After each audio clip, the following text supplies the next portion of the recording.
ఇది last video Satavahana చాప్టర్కి సంబంధించి. So let us complete Satavahana chapter. శాతవాహనాల శిల్పాలు శాతవాహన కాలంలో శిల్పాల గురించి. అశోకుని కాలం నుండి ఆంధ్రదేశంలో స్థానికమైన శిల్ప పద్ధతి పెంపొందినట్లు తెలుస్తుంది. అశోకుని కాలం నుండి ఆంధ్రదేశంలో ఓన్గా ఒక శిల్ప పద్ధతి స్టార్ట్ అయిందనమాట. ఆంధ్ర శిల్పుల కౌశల్యం అంటే గొప్పతనం. సాంచీ స్తూప ద్వార తోరణాలలోను అంటే ఆనందుడు శాసనం ఉంటుంది అక్కడ. ఆనందుడు అతను ఆ శిల్పి. శాతవకర్ణి 2 టైంలో ఈ సాంచీ స్తూప ద్వార తోరణం చెక్కడం జరిగింది. అలాగే అమరావతి నాగార్జున కొండ శిల్పాలలోను పరాకాష్ఠనందిందని పండితుల అభిప్రాయం. అంటే మన ఆంధ్ర శిల్పుల యొక్క కౌశల్యం అంటే వాళ్ళ యొక్క టాలెంట్, ఆ శిల్పుల యొక్క నైపుణ్యం ఈ సాంచీ స్తూప ద్వార తోరణాల్లోనూ, అమరావతి శిల్పాల్లోనూ, నాగార్జునకొండ శిల్పాల్లోనూ పరాకాష్ఠకు అందిందంట. వాళ్ళ యొక్క ఎఫిషియన్సీ, శిల్పుల యొక్క ఎఫిషియన్సీ, వాళ్ళ నైపుణ్యము, వాళ్ళ టాలెంట్. ఆంధ్ర బౌద్ధ క్షేత్రాలన్నింటిలో అమరావతి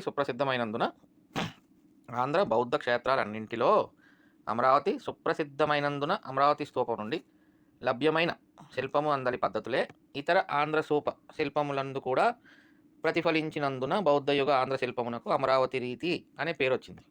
అమరావతి స్తూపంలో ఉన్న ఆ శిల్పరీతే మొత్తం ఆంధ్రదేశంలో ఉన్న అన్ని స్తూపాలకి, అన్ని చైత్యాలకి ఆ శిల్ప యొక్క రీతినే వాడడం జరిగింది. కాబట్టి ఓవరాల్గా ఈ ఆర్ట్ని అమరావతి ఆర్ట్ అంటారు, ఈ స్టైల్ని అమరావతి రీతి అంటారు.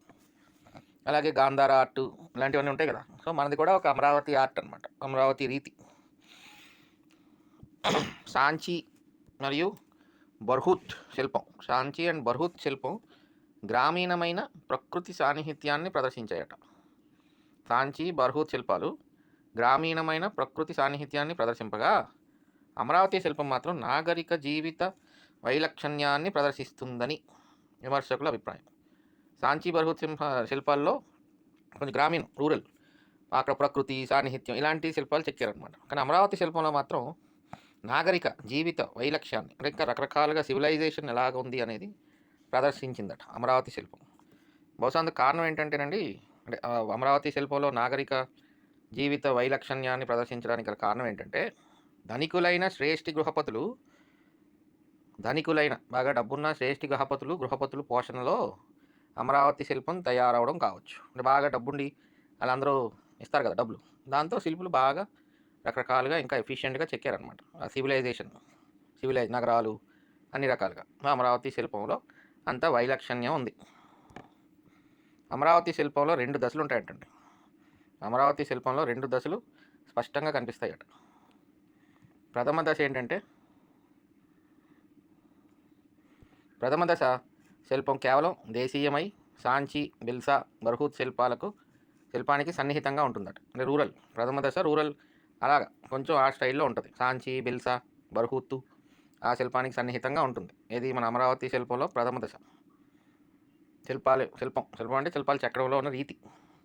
రెండవ దశ శిల్పంలో గాంధారీ శిల్పఛాయలు కనిపిస్తున్నాయట. అమరావతి శిల్పం రెండవ దశలో గాంధార శిల్పఛాయం కనిపిస్తాయి. ఈ రెండవ దశ ఎక్కడ కనపడుతుందంటే నాగార్జునకొండ, రామిరెడ్డిపల్లి, కొత్త పేర్లు వచ్చినాయి చూడండి, గోలి శిల్పాలలో చాలా భాగం రెండవ దశకు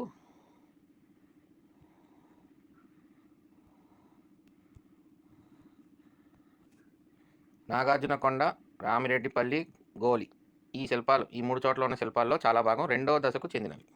అమరావతి శిల్పం యొక్క రెండవ దశ ఎక్కడ కనపడుతుంది? నాగార్జునకొండ, రామిరెడ్డిపల్లి, గోలియో గోవానో ఏదోటి. శిల్పంతో పాటు చిత్రలేఖనం కూడా ఉచ్చ దశలో ఉండేది. టైటిల్ పెట్టాను కదా, చిత్రలేఖనం అని. చిత్రలేఖనం. ఇది చూడండి క్వశ్చన్. అజంతా పదవ గుహలోని శ్వేతగజ జాతక చిత్రం శాతవాహన యుగానిదే. ఇది ఇంపార్టెంట్. ఆనాటి ప్రజలు రామాయణ, భాగవతాది పురాణ గాథలను ఇండ్ల గోడపై చిత్రించుకునేవారని ఎవరు చెప్తున్నారు? సప్తసతి వాళ్ళని తెలుస్తుంది. సింపుల్ క్వశ్చన్, ఫ్రేమ్డ్ అంతే కదండి. రామాయణ భాగవతాది పురాణ గాథలను ఎండ్ల గోడలపై చిత్రించుకునేవారని సప్తసతి వలన తెలుస్తున్నది. The renowned black princess in the Ajanta caves belong to the Satavahana period. ఇది ఎక్కడో క్వశ్చన్ వచ్చింది. బ్లాక్ ప్రిన్సెస్ అనే ఒక శిల్పం అజంతా కేవ్స్లో ఉంది, అది శాతవాహన పీరియడ్దే. 2012లో అడిగిన క్వశ్చన్. అజంతాలోని ఏ నంబర్ గుహలో శ్వేత గజ జాతక చిత్రలేఖనం ఉంది? 3, 6, 8, 10. ఆన్సర్ చేయగలరు కదా ఇప్పుడు? ఓకే, చిట్ట చివరి టాపిక్ శాతవాహనుల చాప్టర్లో. నెక్స్ట్ వీడియోలో ఒక 37 క్వశ్చన్లు ఎన్నో ఉన్నాయి, ప్రాక్టీస్ క్వశ్చన్స్ లాగా మనం శాతవాహనుల సబ్జెక్ట్ని డిస్కస్ చేద్దాం. ఆ క్వశ్చన్స్లో వచ్చే ఆన్సర్స్ బట్టి.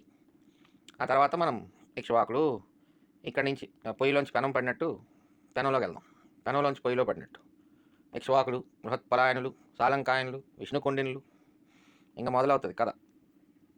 ఫైనలీ విదేశీ సంబంధాలు ఆంధ్ర సంస్కృతి వ్యాప్తి. ప్రాచీన కాలం నుండి మన ఆంధ్రులు నౌకాయానంలో ఆరితేరి విదేశాలతో సముద్రం మీదుగా వాణిజ్యం జరిపేవారు. చాలా సందర్భాల్లో చూసాము. శాతవాహన కాలానికే బర్మాలో తలయింగులు అనేవారు రామన్న అనే రాజ్యం స్థాపించేశారట. శాతవాహనుల కాలానికే బర్మాలో తలయింగులు అనేవారు రామన్న దేశం అనే రాజ్యం స్థాపించారు. వీరి రాజధానికి హంసవటి పెగువట అనే పేరుందంట.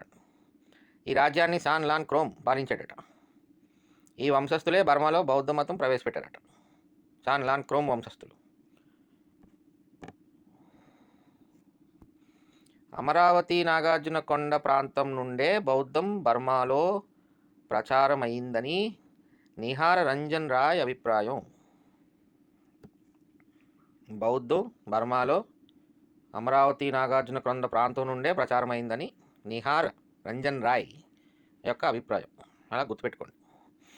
అశోకుని కాలం నుండి ఆంధ్ర సింహళం మధ్య రాకపోకలు ఉండేవి. అంతే కదా, అశోకుని కొడుకుని కూడా పంపించాడు కదా సింహళ దేశానికి. కూతుర్ని సంఘమిత్ర కొడుకు ఇలా సింహళం వెళ్ళారు అని ఎక్కడో చదివినట్టు గుర్తు నాకు. సింహళాన్ని సమైక్యం చేసి పాలించిన విజయుడు అనే రాజు సింహళ దేశాన్ని సమైక్యం చేసి పాలించాడట. ఇతను ఏం చేశాడట, ఆంధ్రదేశం నుంచి వడ్రంగులను రప్పించుకుని నౌకలు నిర్మించుకున్నాడంట. సింహళాన్ని సమైక్యం చేసి పాలించిన విజయుడు ఆంధ్రదేశం నుండి వడ్రంగులను రప్పించి నౌకలు నిర్మించుకున్నాడంట. తర్వాత మనం చాలా చోట్ల చూసాం కదా, ఒక స్తూపావిష్కరణకి పల్లవ బొగ్గ నుండి పొలోమంటూ వేల కొలది బౌద్ధ భిక్షువులు మహాభిక్షువు నాయకత్వంలో వెళ్ళిపోయారని హాజరయ్యారని ఇంతకుముందు మనం చదివాం. అది దుత్తగామిని అనురాధపురంలో నిర్మించిన స్తూప ఆవిష్కరణ సందర్భంలో కృష్ణ ముఖద్వారంలోని పల్లవ బొగ్గ అంటే నేటి పల్నాడు నుండి వేల కొలది బౌద్ధ భిక్షువులు హాజరైనారని మహావంశ చెబుతుంది. మహావంశ అనే గ్రంథం చెబుతుంది. దుత్తగామిని అనురాధపురం స్తూపావిష్కరణ పల్లవ బొగ్గ వేల కొలది బౌద్ధ భిక్షువులు మహావంశ హాజరైనారని మహావంశ చెబుతుంది. నాగార్జున కొండలో సింహళ బౌద్ధులకు ప్రత్యేకించి విహారం ఏర్పాటు చేయబడిందంటండి. వాళ్ళు వచ్చినప్పుడు ఉండడానికి నాగార్జున కొండలో ఒక ప్రత్యేక విహారం ఒకటి ఏర్పాటు చేయబడిందట.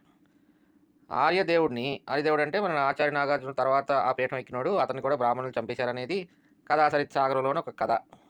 ఇతన్ని సింహళ రాజైన ఒహారతిస్స తన దేశానికి ఆహ్వానించి గౌరవించాడట.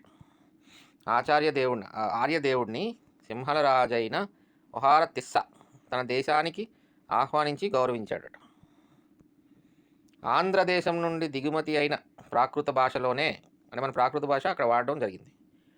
ఆ ప్రాకృత భాషలోనే సింహళంలో త్రిపీఠకాలు వ్రాసుకున్నారని ఓల్డెన్బర్గ్ అభిప్రాయం అంటండి. మన ప్రాకృత భాషలోనే సింహళంలో బౌద్ధ త్రిపీఠకాలు వినయ పీఠిక, అభిధమ్మ పీఠక, దిగమజ్జనికాయ పీఠక, ఇవన్నీ కూడా మన ప్రాకృత